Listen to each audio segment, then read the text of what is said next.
Hello दोस्तों, नमस्कार। मैं आरती शुक्ला आप सभी की बीच प्यारा सा शंकर भगवान का गीत लेके आए हैं कंवरिया के ऊपर। आप लोग जरूर सुना, अपना प्यार दुलार आशीर्वाद जरूर देना। एक बार जरूर बताना मेरे गीत कैसी है। आप लोग लाइक शेयर कमेंट जरूर करना।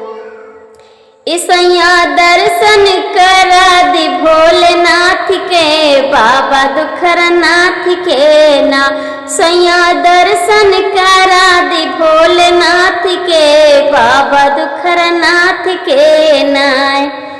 कि सुंदर कांवर एक ले आओ, चल के जलवा चढ़ावा। सुंदर कांवर एक ले आओ, कि चल के जलवा चढ़ावा। चल के जलवा चढ़ावा हो, चल के जलवा चढ़ावा।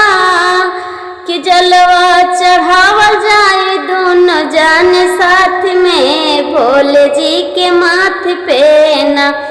कि जलवा चढ़ावा जाए दोनों जान साथ में, भोले जी के माथे पे ना। सैया कांवर ले आदि, सैया दर्शन करा दी भोलेनाथ के, बाबा दुखरनाथ के ना।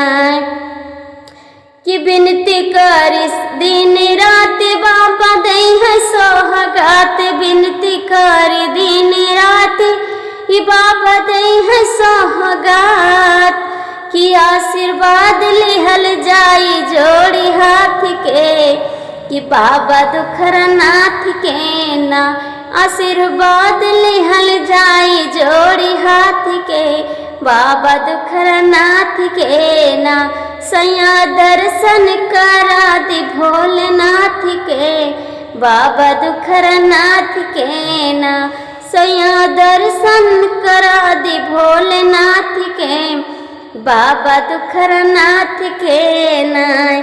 कि बात माना मोर सजानी, हो जा भक्ति में मगन। कि बात माना मोर सजानी, हो जा भक्ति में मगन। हो जा भक्ति में मगन, हो जा भक्ति में मगन। कि जलवा ढार जाए दोनों जान साथ में, भोले जी के माथे पे ना। जलवा ढार जाए दोनों जान साथ में, भोले जी के माथे पे ना। सैया